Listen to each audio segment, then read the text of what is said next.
We began this series, the Sermon on the Mount, a number of weeks ago. And before I get into today's topic, I wanted to just spend a few moments kind of catching us up to where we've journeyed so far. We spoke in the first week about the reality of what I believe God wants for our lives. And Jesus is evoking in us through words that he spoke now, 2,000 years ago. What does it mean to really live a blessed life, a life that is fulfilled, a life that has contentment? And we talked about how happiness and fulfillment isn't found in our circumstances, as we are often inclined to think, but rather our happiness and our fulfillment rests in the assurance of God's blessing. And so we find Jesus making a number of statements regarding, a variety of conditions that we can find ourselves in this life, and teaches how even in the midst of very, very difficult things that we may be going through, how we can experience God's blessing and real fulfillment in our lives. For instance, as we read in Matthew chapter 5, and begin this series of statements, Jesus said, and we talked about it in week number 1, he said, "Blessed are the poor in spirit, for theirs is the kingdom of heaven." We talked about how the kingdom of God is had by those in need, right? Jesus said, "Blessed are those who are poor in spirit, for theirs is the kingdom of heaven." And the kingdom of heaven is not for those who get what they want, right? But for those who understand and recognize their own need. He said, "Blessed are those who mourn, for they shall be comforted." Again, as we think and let our minds just kind of rattle around these ideas, we don't think of mourning as something that is a fun exercise, right? Like none of us are looking forward to periods of mourning in our lives. But Jesus said, "Blessed are those who mourn, for they shall be comforted." We talked about how the mourners in our world are like visionaries who look forward to how wrongs will be made right. We talked about how the mourner is one who recognizes there's something not right with me and mourns that and looks forward and anticipates the day in which that will be made right. The mourner is the one that looks out in the world in which we live and recognizes, something isn't right, and looks forward to a day when wrongs will be made right. They're visionaries. Jesus said, "Blessed are the meek, for they shall inherit the earth."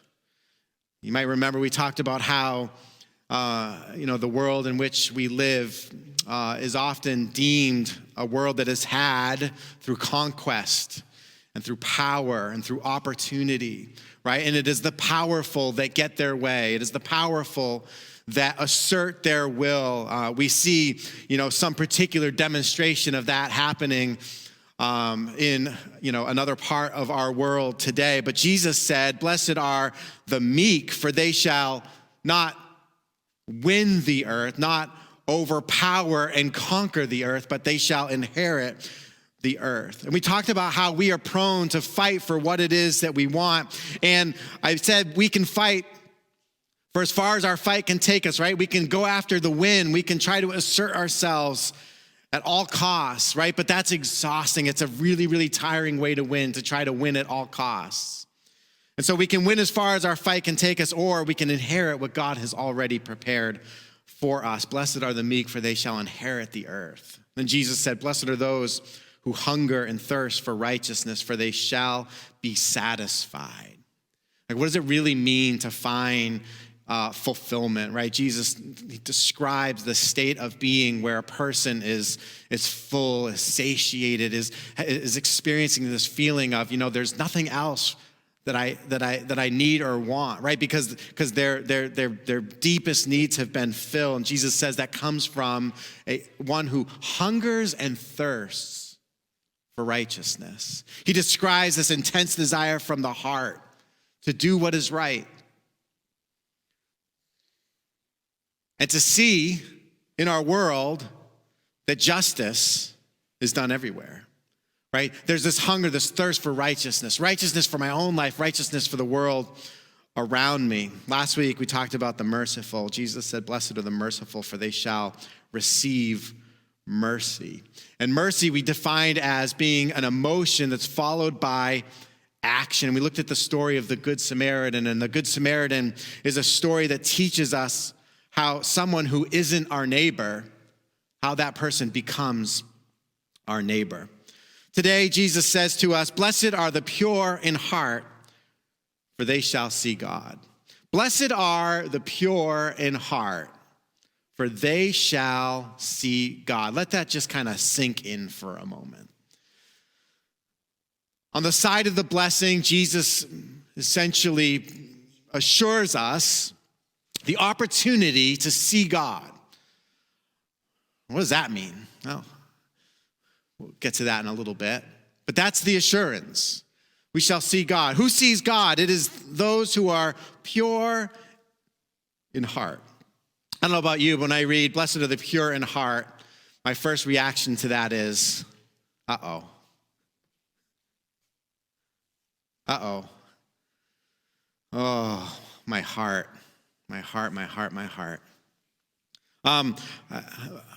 How's your heart? Anybody want to come up and divulge the secrets of their heart this morning to this loving crowd full of friends? How many of you know that our hearts are probably the last place you'd expect to find purity, right? You might be like I am, where, you have figured out how to do a relatively good job of at least on the outward, being kind of pure, appearing pure. Right? But Jesus here, he doesn't say anything about the outward expressions of our lives. There's not even a reference to behavior of any kind here. He says, blessed are the pure in heart, for they shall see God.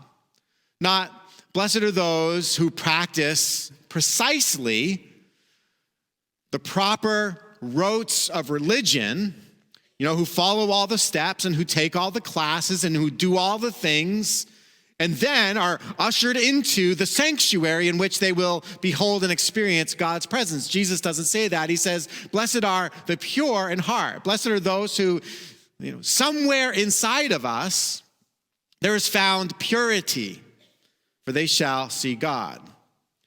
Can you see why my reaction is, uh-oh? I wonder, do we have another honest person in the room this morning who would recognize that, my heart is really, probably the last place I want somebody digging around looking for purity, right? Looking for that which is absolutely pure. Why? Because, what do we have in our hearts? What do we have? Let me ask you this way. How many of you would love, if it were possible, how many of you would love to have a transcript of your heart displayed on the big screen here behind me? Now, you might be perfectly happy with a transcript of your day yesterday. Anybody do any bad sins yesterday? Like really, really bad things? You'd just be embarrassed if people found out. Anybody want to own up to that? No? All right. So you're sitting here, I'm standing here, and for the most part, you might be perfectly happy to let there be this transcript. Like if somebody were to follow you around, right, and take notes and observe, how you went about your day, what were your conversations like with other people, how you treated other people. Not that we get it right all the time, but maybe you would say, yeah, go ahead, throw it up there. I did have this moment, right, where I kind of lost it in the drive-thru, because, it took a really long time, and when I got my French fries, they were cold, and so I had to go back around, right, because there's nothing better in the world than a fresh, hot McDonald's French fry, but you know what? There's nothing worse than a cold, stale one. Am I right? Hello? So yeah, go ahead, throw it up there. I'm perfectly happy to let, another person's observations of my life be used to demonstrate, hey, here's a pretty good guy, right? Here's a pretty good lady. How many of you would like to have a transcript of your heart? Is anybody uncomfortable yet? A transcript that put into words, right, the scrolling saga of grossness that has a tendency to live inside of here, my heart. The heart is the last place you'd expect to find purity, and yet it's where Jesus demands purity from each of us. You say, well, I don't really know. I don't know if that's possible when it comes to my heart. You know who else would say regarding our hearts that is a difficult place to find purity? Another person that would say that is God. God would say that. In fact, God did say that. Many years ago, he spoke through one of his prophets, Jeremiah, who was used to speak for God to God's people. And here's what God said. This is in quotations, right? This is a quote from God, according to Jeremiah. Jeremiah chapter 17 says, "The human heart is the most deceitful of all things and desperately wicked. Who really knows how bad it is?"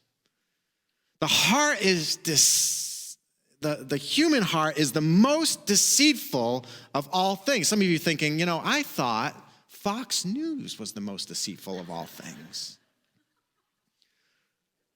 Right? Some of you are like, man, I thought CNN, like of all the things that are out there, I thought CNN was the most deceitful of all things. No. The human heart is the most deceitful of all things. And I'll bet if you took a moment to think about it, you might come to agreement with that conclusion. Because you've had your heart for as long as you've been alive. And I've had my heart for as long as I've been alive. And as much as I like to think that, for the most part, my heart is good, I see that. I recognize that. And what's interesting about what God says about our heart, he says it is the most deceitful of all things. It is desperately wicked. Who really knows how bad it is? What a great question, right? I don't actually know just how bad it is. Why? Because it's deceitful. My heart has a keen ability not only to trick you,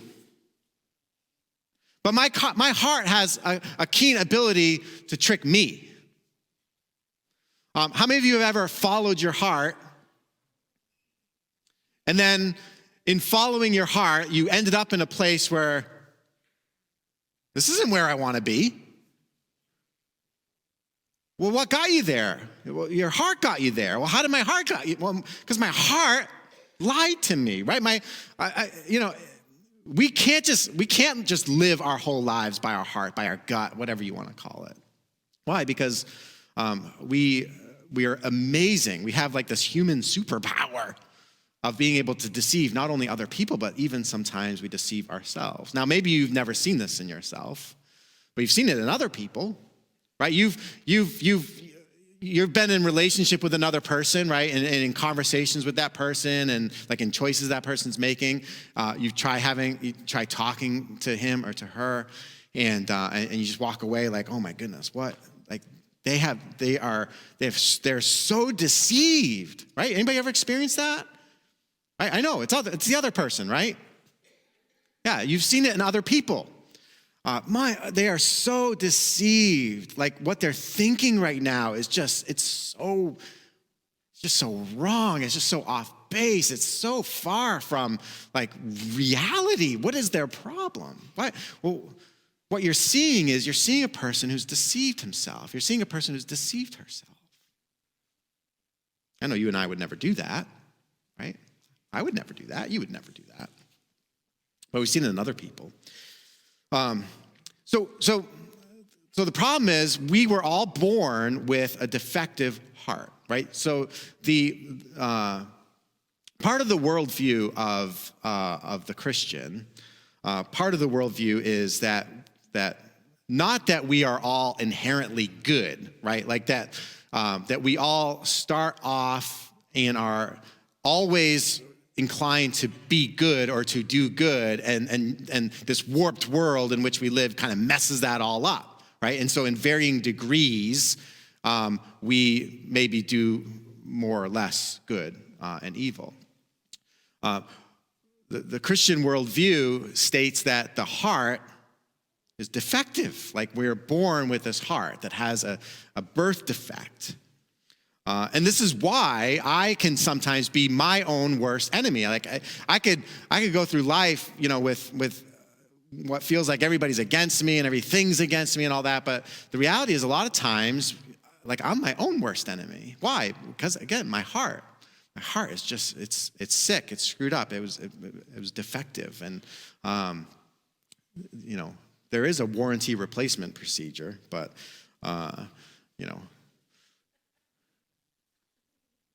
some of us, haven't, first of all, some of us might not have even, begun that warranty process, or, we may be at varying places in that journey. So the heart is the last place you'd expect to find purity. That's the whole point. The heart is the last. Jesus said, blessed are the pure in heart, for they shall see God. It's like, oh, Jesus, what are you doing? Like the heart is the last place. Like, can't you just say, blessed are those who come to church on daylight savings Sunday, and they shall see God, right? Blessed are those who, go ahead, just whatever. You tell me what I got to do, and I'll do it. If I get to see God, just tell me what I got to do. I'll do it. No, blessed are the pure in heart, for they shall see God. Like Jesus, I know that my heart is the last place we can expect to find purity. So the question is, well, does that mean we'll never see God then? Right? If we ultimately arrive, and you may agree or disagree with what I'm saying, but like if you agree that yes, my heart my heart's a tricky place. If purity in my heart is required in order for me to see God, what does that mean for us? Does that mean we'll ever be able to see God? Because I don't know about you, my heart is to some degree kind of hopeless. Because of Jesus, I believe that my heart is in a lot better shape, right? And we're not really going to get into it today, but there's a lot to be said about what God does in our hearts when we let Him work in us. So my heart might be in a lot better shape than it otherwise could be, but boy, is it far, far, far from perfect. So what does Jesus mean when He says the pure in heart? Think about purity. Like, what is purity? I think that, in this case, being pure in heart doesn't necessarily mean to like this, this absolute moral perfection, right? That's kind of what we might hear. Blessed are the pure in heart, right? Blessed is that person who lives in just in utter, or at least as close to as possible, utter moral perfection, right? Purity. No, that's not really what Jesus is describing here. Purity, I believe, has something to do with what we could describe as being single-minded, right? Single-mindedness.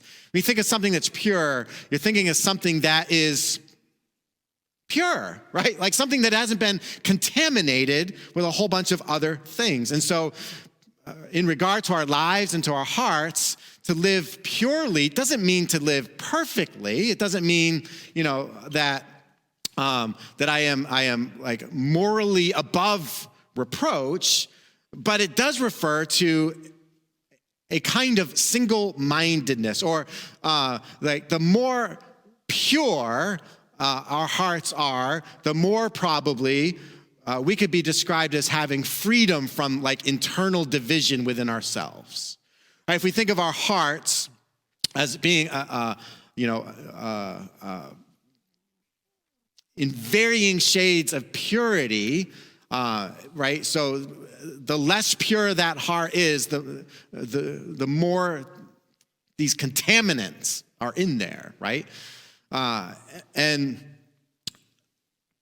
those contaminants, they create division in our own lives. Anybody here have you ever like struggled with yourself? Anybody ever done that? Like you ever describe, like what you're going through as, man, I'm having this war in my mind. Anybody? I've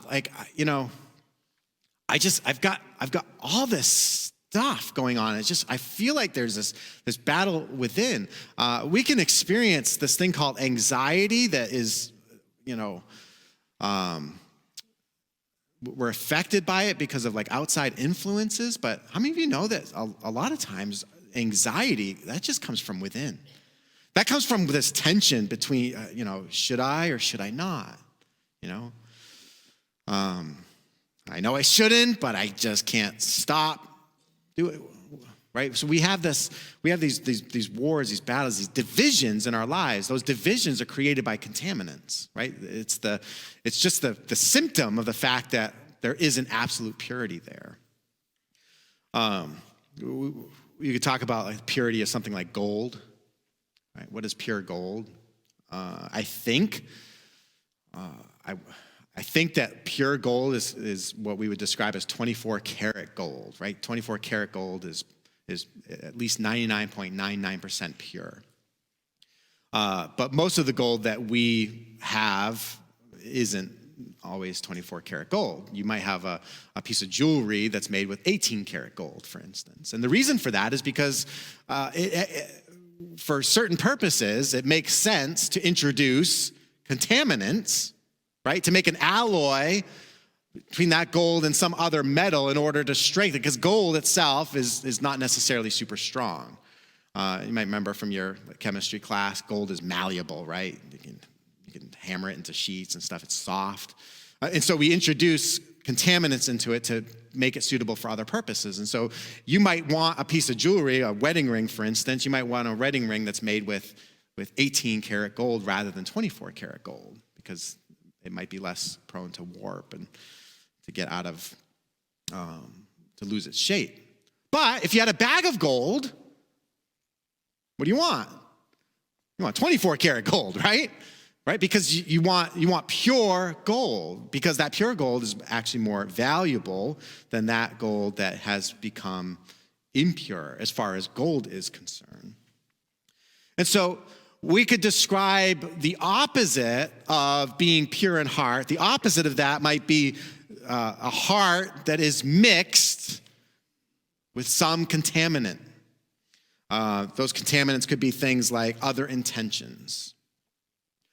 The reason why my heart's not pure is because although I may have intentions for good, I might have intentions for God, I might have the intention of doing what Jesus asked me to do, which is seek first God's kingdom and his righteousness, right? That's what Jesus has asked me. Jesus said, come and follow me, right? That's the very, very simple definition of what it means to be a follower of Jesus, is to be a follower of Jesus. Jesus said, come and follow me. And I just, all right, like, you want me to grab my bag? Yeah, grab your bag, let's go. And so we follow Jesus. But with those intentions, I have other intentions, right? So I might have the intention of seeking first God's kingdom, but the reality is I have these other intentions where I'm seeking first this other thing. I'm seeking first this other person. And so that's a contaminant, and that creates division in my life. That reduces the purity of my heart. There are attachments. The Bible has a lot to say about attachments in our lives. How many of you got, don't raise your hand, but how many of you have baggage, right, that you're just walking around with, stuff that I'm carrying through this world, these burdens, right? I have these things that have attached themselves to my life. I haven't been able to figure out how to get rid of them. Right, those attachments, they create division in our own selves, and that division makes it very difficult for us to see God. It just makes it difficult for us to see God, to see him for who he is, to see him for how he wants us to see him. So pure in heart describes single-mindedness, right? There is this desire that we have to try to reduce the amount of division and conflict and tension within our own hearts and lives, to resolve those unresolved things in our lives. There is a story.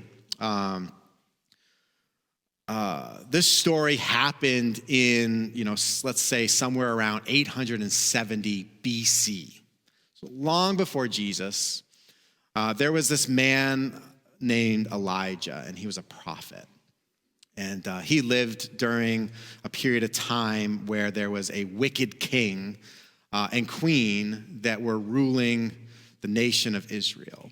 So we have this ancient document that talks about the rise and the fall of these kings of the nations of Israel and of Judah, which was Israel when it was split into two. There was a civil war that happened among the Jews, and they were separated into the northern kingdom and the southern kingdom. And so we have these ancient documents that talk about the kings of both of these nations, and a lot of the prophets that also spoke for him. So Elijah, he's this prophet, and he's such a weird dude. I mean, I can't even tell you. I was trying to think of like who would be Elijah today. If he showed up here, I don't even know if we'd make it right through the service, right? Because he's so radical. He'd make you feel uncomfortable. I don't know if you've ever gone down to Boston to like a Red Sox game or Celtics game or something like that, but a lot of times when you do, it's there. It doesn't happen here in Sanford for some reason, but down there it just seems to be, you've got the person that's wearing the sandwich board, right? And it's got the tracts in their hand, and the world is coming to an end, right? And they're yelling and screaming, and I'm a follower of Jesus, and that person makes me really, really uncomfortable, right? I want to get by that part. I do not want to engage this person in conversation. And I was thinking, it's like, yeah, that's kind of like what Elijah was like. Elijah was he's this crazy guy. How many of you have seen Encanto? Encanto, this new Disney movie. I watched it recently. It was great. Remember Bruno? Right? We don't talk about Bruno, no. Right? So Bruno was, watching movie people. Bruno was the family member that he had visions of the future, and these visions, they would eerily come true. And so everybody nobody wanted to hear what Bruno had to say about their lives for fear of what might happen, right? So that's Elijah. So Elijah's this prophet, and following him are these just kind of these amazing things that happen that, as you read them, you may or may not believe they were even possible. But there's one particular place. Elijah, he goes before the king and the queen, who, by the way, want him dead. Like, they've been trying to find him for a long, long time so that they could kill him because they don't like what he has to say. The king and the queen, they have abandoned the one true God, and they have begun serving these other gods, and have erected buildings and altars and entire worship systems for the people. And so caught in the middle of this whole thing are the people of Israel. You have this kind of lone prophet, what appears to be this lone prophet of God. You have the people that are in power politically and religiously, and they could not be more opposite from one another. And then caught in the middle of all this are the people. And the people they're living their lives stuck between what they know, like we know we're supposed to be worshiping the one true God as the one true God.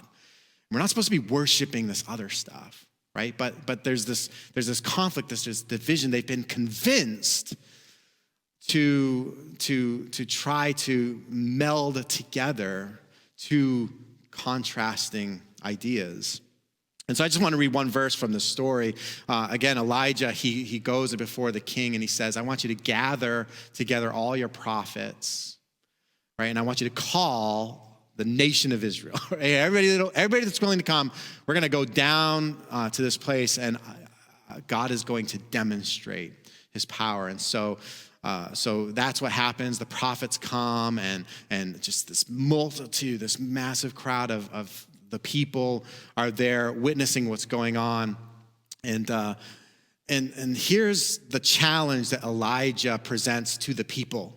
He says to them, and this is in that ancient document called 1 Kings chapter 18, verse 21, says, "Then Elijah stood in front of them and said, 'How much longer will you waver? How much longer will you waver, hobbling between two opinions? If the Lord,'" and he names him, "if Yahweh, the personal revealed God to the nation of Israel, if the Lord is God, follow him. But if Baal or Baal, this God that the king and the queen wanted to pursue, if he is God, then follow him." But the people were completely silent. He asked the question, how long will you just stand here between these two things, hobbling between these two opinions? He recognized on a national level there was this division that had people living completely away from what God had intended for them. And that describes you and me to the degree that we're just allowing ourselves to live with this unresolved tension, this willingness to put up with the impurity of our heart. And it clouds our ability to see God. And that's what happened to the people. They couldn't see God. Like, they couldn't even see God anymore. And so Elijah, through this powerful demonstration, God really proves himself to them, who is the one true God. And that's kind of how that story goes. But I want to close by sharing with you what I think are some benefits to seeking this thing called purity in heart. Again, not that we are going to figure out how to, arrive at this place where we become morally pure and above reproach, right? We know that is ultimately impossible. But we should be seeking to live pure in our heart before God. One of the benefits that will come as we seek this purity of heart is that our pride becomes replaced with humility. The reality is we all have a great degree of pride where we're often unwilling to let that go. And it absolutely blocks our ability to see God. Humility is one of the great prerequisites of being able to see God, of being able to know God. It's as if, if you read through the entirety of God's word, you'd be hard-pressed to find a bunch of things that God seems to despise or hate more than arrogance and pride. People have different understandings about, this whole idea of even being able to see God in the first place. You have this category of person that says, "I don't believe God exists." That person would be an atheist, right? The category of person that says, "I don't believe I can know God exists." Right? This person would describe himself or herself as an agnostic. And then you have the category of people that says, "Well, I believe God must exist, but I don't know that anything can be absolutely known about him." Right? This would be the pluralist, the person that doesn't believe you can necessarily with absolute certainty identify anything in particular about God. And in essence, the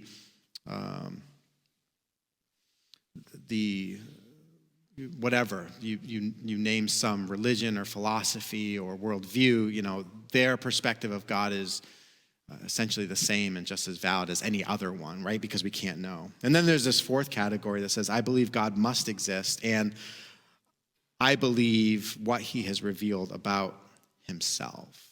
And this would describe the Christ follower. This would say, it is not my role to say anything about God outside of what God has revealed about himself. But what God has revealed about himself, I'm going to choose to believe that and to follow that. And with each of these different categories, there's pride or there's humility that's involved. Obviously, the first category, that person says, I don't believe God exists, that is a very, very proud statement, right?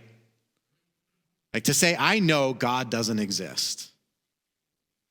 If I say I know God doesn't exist, that presumes that I have been everywhere in the universe. I have exhausted the limits of time and space in quantum theory, or whatever that is, right? I have been everywhere and I've seen everything and I've not seen God, and therefore I know God doesn't exist. That's a very, very proud statement.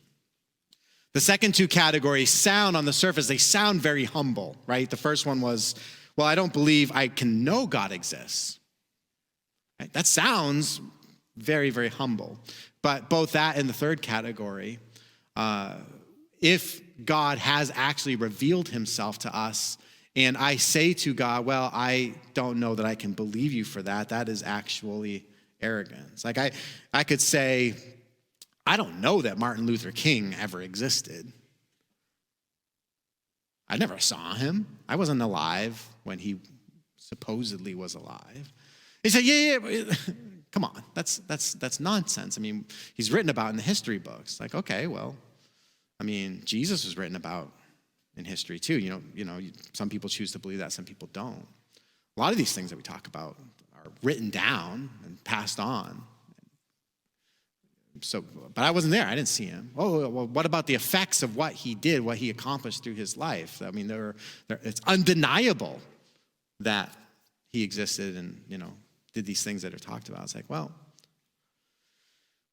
I don't know. I don't know that I don't know that that's true. Like that, you'd say, boy, you're really arrogant, right? To just put aside like all this information and stuff that other people have said that represent the truth and the reality of Martin Luther King's, not only his existence, but his work. That's very arrogant for me to say that.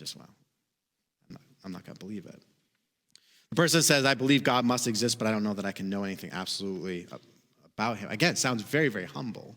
But in light of, if God has actually revealed something of himself to us, for me to deny that really is arrogant. It's just like if you and I sat at a table sharing a meal and I revealed some things to you about me that you could never know. I just revealed those things to you. And you said, well, I don't know about that. I'd be like, well, that's a pretty arrogant position, because I'm telling you what I know is true about me that, I'm asking you to know as well. But the Christ follower, he receives, he accepts what God has revealed about himself. And that doesn't mean we don't screw that up all the time, because we do that. Right? We misunderstand and we misrepresent what God has revealed about himself, but we're not really talking about that. We're talking about how there is a God, that God can be, not only can be, but wants to be known. Like he wants you to know him. He doesn't want you to live your life in this shroud of mystery as if, maybe that's him, but I don't know. I mean, it could be this other thing. That is so far from what God wants for you and for me, what God intends for you and for me. You know why? Because that's shifting sand. That's not firm ground. That's not something you can anchor yourself in or on. That's whoa, right? That's a life that is out of order and in chaos. The reason why God has revealed himself to us, the reason why he's pulled back the curtain and said, here I am, behold your God, is because he wants us to know him. And so we can only do that when we let our pride be diffused by humility. The second thing that comes is that our inner selves will experience more stability. I don't know about you, but I want more stability in my life. Oh, how many of you want more stability? I want to experience stability, right? That solid ground that I can anchor myself in. One of Jesus' followers said, the double-minded person is unstable in all their ways. Don't we know that that's true, right? That when a person is double-minded, when a person has this double-mindedness going on, it's like they might be able to carry that on for a while, but ultimately there's an instability there that is going to catch up to them. And it's going to leave them in a very, very confusing place. So your inner self will experience more stability. And then finally, you will see God for who he is. You will see God for who he is. Listen, the journey of discovering and knowing God is a lifelong journey. This is something that we do forever. I'd love to just, we've taught classes, where we talked about the attributes of God. And I would love to say that, hey, guess what? In the course of 5 weeks, we're going to be able to tell you everything you ever need to know about God. It's not possible. I don't know everything about God. I've been thinking about him for a long time. I spend a lot of time, professionally, I think about him. But this pursuit of knowing God is a lifelong pursuit. And what's required if I'm going to actually make headway in that pursuit is purity of heart. A heart that wants to see God. A heart that, I don't always get it right. And I mean, believe me, we're all just as broken as the other, right? In this place. And so we mess it up all the time, but there is this promise that this willingness to continuously move away from these divisions, these contaminants that our hearts are full of, to some degree our hearts are born with, or that somewhere along the way our hearts have picked up. These contaminants can actually start to dissipate and purity can emerge, and with that comes the ability to see God. The same person that quoted God as saying that the heart is the most deceitful thing in all of the world, he also quotes God as saying this: "Then you will call upon me and come and pray to me, and I will hear you. You will seek me and find me when you seek me with all your heart." You seek me with all your heart. Blessed are the pure in heart, for they shall see God. Let's pray. God, I thank you so much for everyone that's here listening to this. I thank you for what you're doing in my own heart as I not only spend time just thinking about this, but even in my own life, reflecting on what does this mean for me. I pray that you would help us to grow in our desire for a purity of heart that will allow us more than we've ever been able to before to be able to see you. God, I thank you that you are a God who wants to be known. You are a God that wants to exist in relationship, deep, meaningful relationship with us, not an aside to the rest of our lives, not some add-on that we throw on at the beginning or the end of our week. But God, you want to have deep and intimate fellowship with every single one of us. You want to have deep and intimate fellowship with every person in this world. And so, Lord, would you help us just to see our hearts enlarged and this desire for a purity of heart that will enable us to see you. God, I pray that over the course of this week, every person here today will find themselves able to see you a little better than they were before. I pray this in Jesus' powerful, wonderful name.